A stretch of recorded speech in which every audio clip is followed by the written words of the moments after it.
Hi my loves, welcome back to my channel.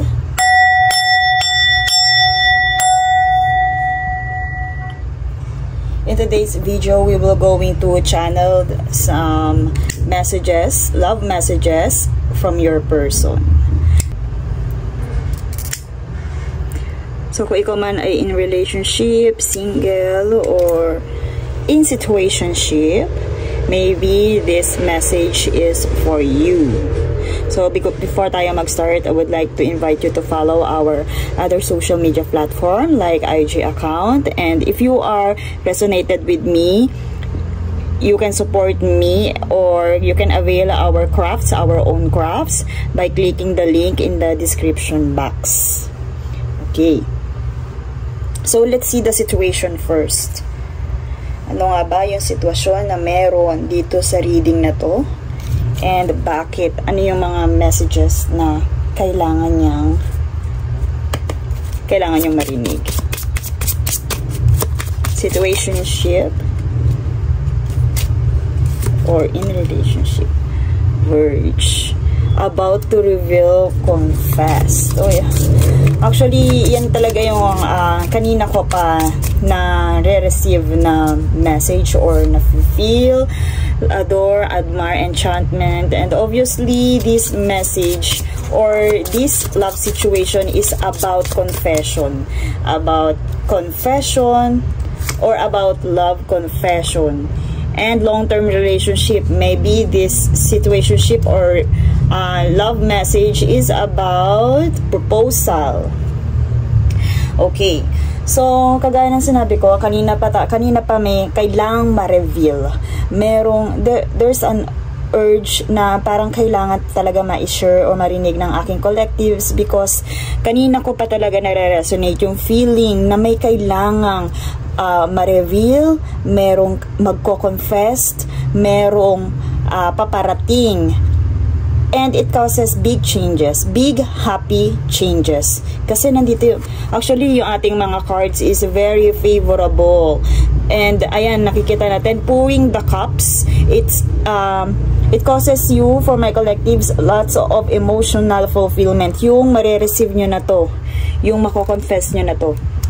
Ito lang card na to alone, pwede nyo nang sabihin na maganda yung news na marireceive ninyo. Kumbaga, it causes you lots of emotional fulfillments and delightment, colorful messages. And nasuportahan pa siya nitong love card natin, which is the admiration, enchantment. Some of you, if you are single, there are someone na about to confess. Maybe nararamdaman mo na to. Or maybe ito ay something na hidden pa. Kasi maaaring aware ka, pero hindi pa malinaw sa'yo. Hindi ka pa sigurado sa nararamdaman mo na kumbaga, halimbawa, itong situationship na to ay meron talagang feelings sa'yo yung taong to, hindi ka pa sigurado doon. But, ano mo na siya, kumbaga nararamdaman mo siya, medyo nakikita mo na siya, but not clearly. When it comes to yung mismong nararamdaman ng taong yun. So, this one of the sign na, kumbaga, kung ano man yung nasa, sabihin natin, instinct mo na nararamdaman mo na may something sa taong to, yes, they are about to reveal. And so for some of you na in relationship, maybe, eto na, if you're seeing this, papalapit na yung proposal.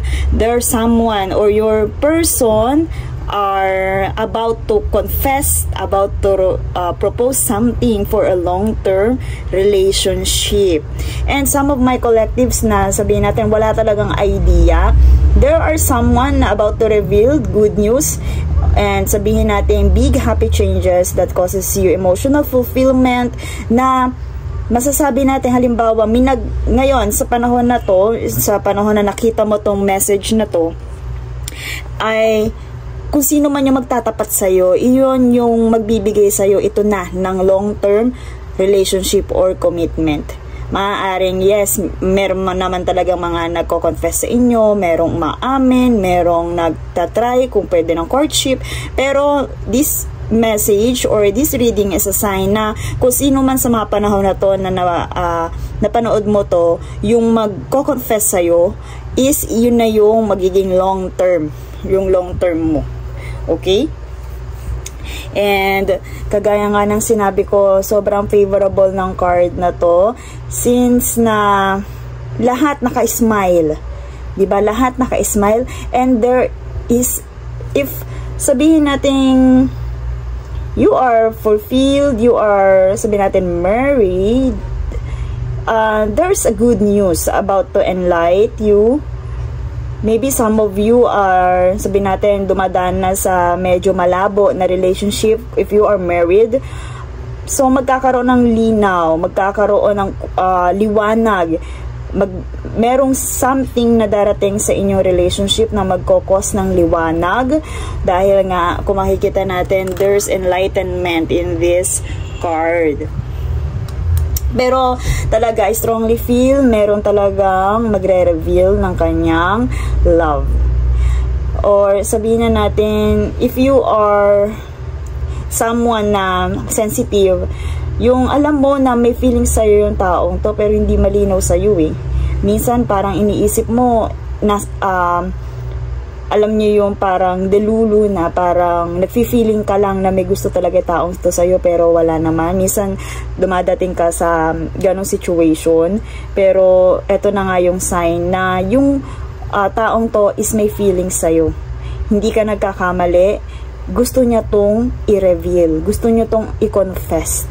Okay? And sabihin natin, for some of you, your person wants a commitment, long-term commitment sa'yo.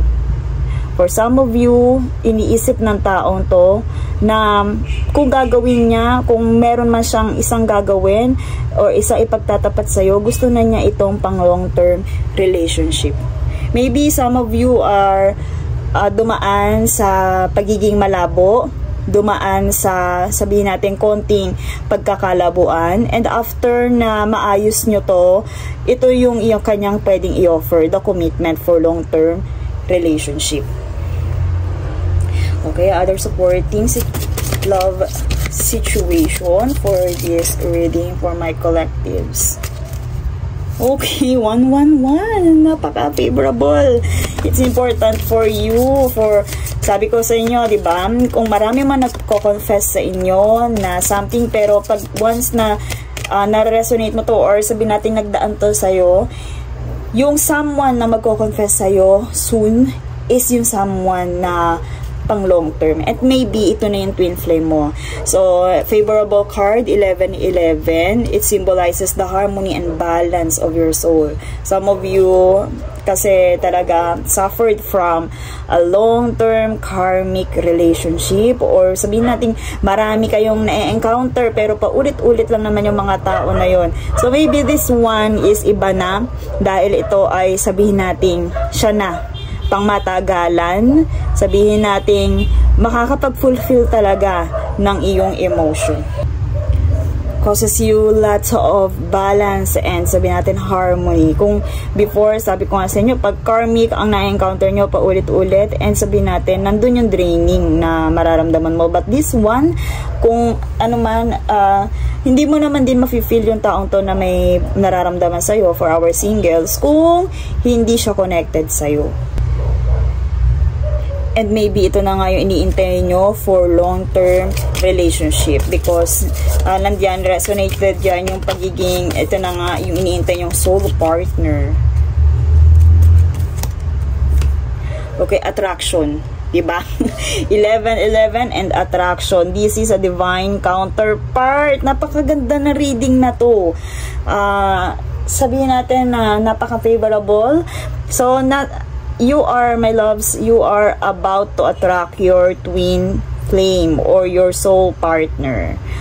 Pero kagaya nga ng sinabi natin, merong iba, sabihin natin, totoo ba ang twin flame? Yes, totoo siya, pero kuminsan ang twin flame is nagiging karmic, and iyon yung nagkakos sa'yo ng lots of lesson pag wala yung balance ng dalawa, or hindi maabot ng isa sa inyo yung contract or hindi magawa-gawa, kaya nagiging karmic siya. But this one, this is a soul counterpart. It also transcends your, both of you. Kumbaga, kung ikaw may loves yung tipong nandoon sa frequency ng love, kung healed na ang iyong heart chakra, maybe your person also ganun din. Pero kung hindi naman, kasi ideal yun, magko-confess yung taong to sa'yo at pakiramdaman mong mabuti. Yung love na yung i-confess niya to sa'yo, mararamdaman mo kung nandun yung admiration, kung ang naramdaman mo ay enchantment or naging masaya ka talaga. Kung feel mo talaga yung magko-confess na to sa'yo, ito na. Siya yun. Siya yung sabihin natin soul counterpart. Pwede mararamdaman mo yun, and it is blessed by the universe and by the divine. It is blessed. So wag kang kabahan, pakiramdaman mong mabuti yung taong to, kung totoo, kung genuine siya. Makikita mo naman or mararamdaman mo naman kung genuine sa'yo yung tao. Okay, so let's move to another part. Message from this person. Tingnan natin.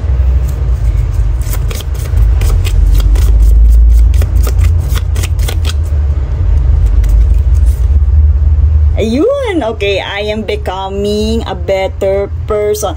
Maybe this one is from the past. Okay? Maybe ito ay coming from the past. Maybe ito ay sabihin natin na-meet mo na before, or sabihin natin ex-lover, na ngayon ay kagaya nga na sinabi ko, kung nagtugma na yung frequency, kung parehas kayong healed, parehas na kayong sabihin natin nandun sa frequency na yon, kasi nga this is aligned, nandun yung balance and harmony, and andun na rin yung attraction. Sometimes the divine intervene because hindi kayo balanse, meron pang mga kailangan, pero ito, I am becoming a better person. Maybe this person is healing or healed na, kumbaga natutunan na niya yung mga dapat niyang matutunan, and maybe ikaw din na-accept mo na. So maraming mga ganyang situation sa twin flame journey na kumbaga kung ang si runner or si chaser yung kadalasang may lesson dyan, si chaser, kumbaga, kung naging at peace siya without chasing this one, without chasing the counterparts, nawala kang ginagamit na ibang lover, na hindi ka naging in relationship, pero at peace ka. And si runner naman, kumbaga, nandun din yung sa healed nila, nagsasalubong sila. So, but may tendency na your person is a runner before. Okay? May tendency your person is a runner before, at ngayon they are becoming a better person for this connection or situation. Diba? Ayan, I regret lying to you.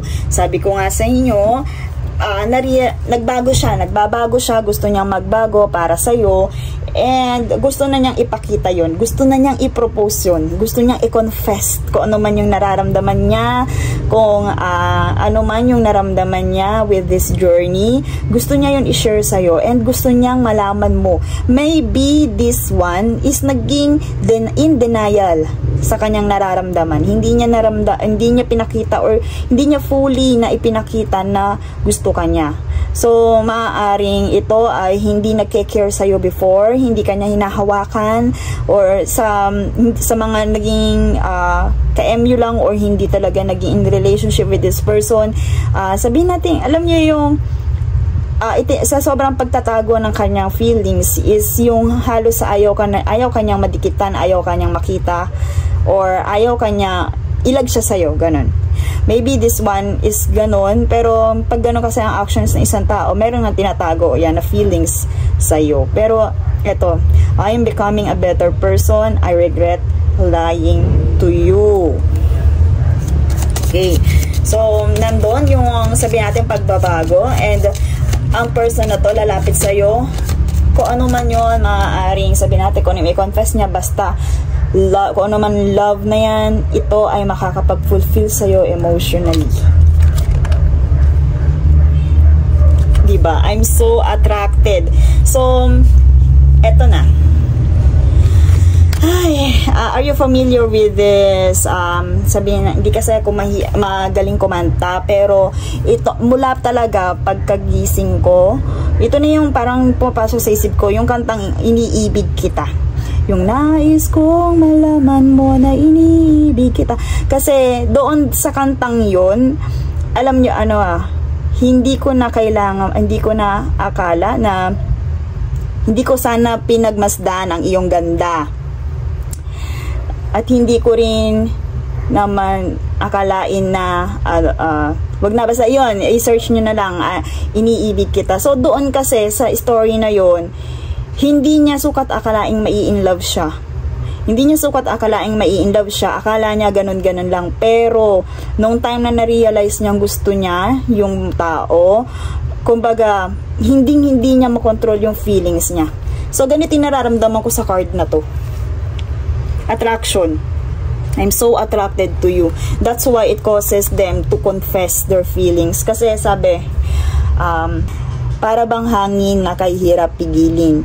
Sana'y unawain ang puso kong baliw. Nais kong malaman mo na iniibig kita. So, iyan yung laman ng kantang yon. And ito talaga, I feel na resonated to dito sa ating reading. Nakikita nyo na, sinashuffle natin ang card, pero the cards are telling continuously and consistently na talagang merong gustong magtapat ng nararamdaman sa inyo. So, kung hindi pa resonated, pakinggan nyo na like kantang yon, di ba? Kasi baka hindi nyo na, OPM yun, maganda siya. And yun nga, there are about to confess. Sabihin natin, there are someone wants to confess their feelings for you. And sabihin natin, dinenay nyo to before. Kasi nga, hindi ko na sana pinagmasdan pa ang iyong ganda. Sabi niya, hindi niya sukat akalain talaga na mai-inlove siya. So ngayon ay this person ay talagang attracted sa'yo. Maybe, tinry niya ring lumingon sa iba. Pero tingnan nyo naman.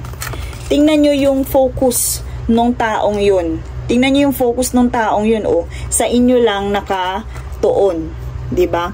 Maybe, tinry niya lumingon, pero hindi sa inyo siya attracted. May collective sa inyo attracted yung taong to.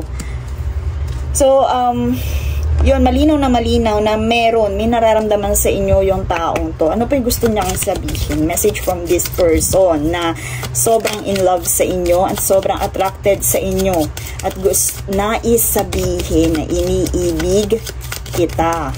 Diba? Okay, wait. Nako, maybe humuhugot pa siya. Yan. Ito yung medyo siguro pinag-iisipan niya.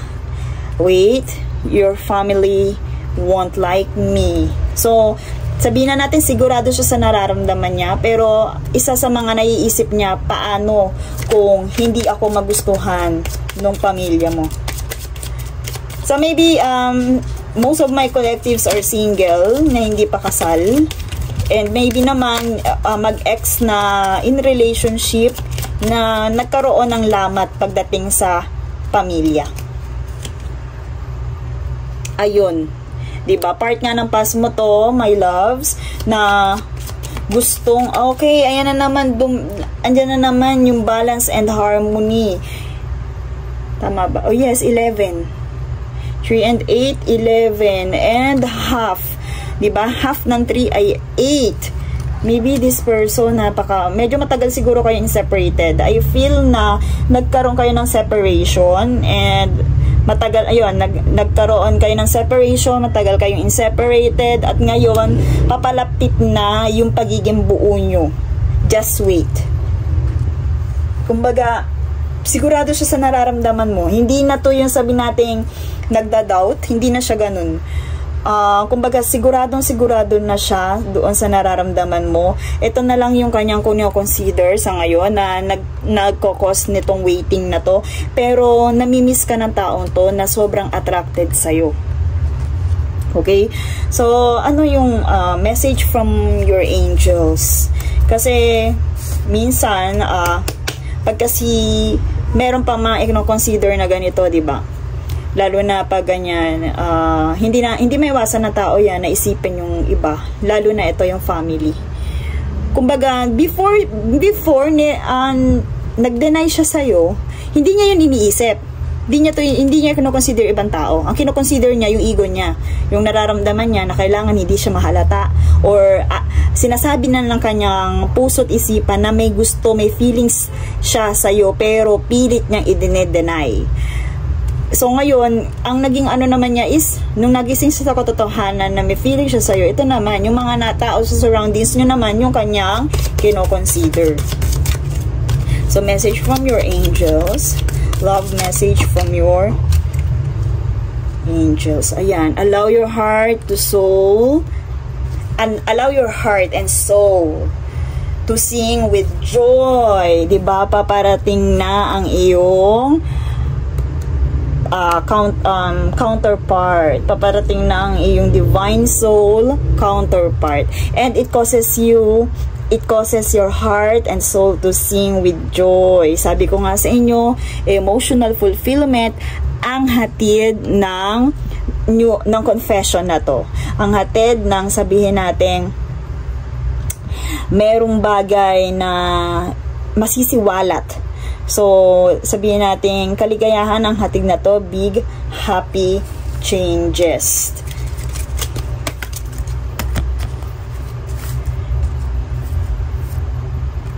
Romance. It's Cupid's arrow strikes. Sabi ko sa inyo, natauhan na ang inyong person.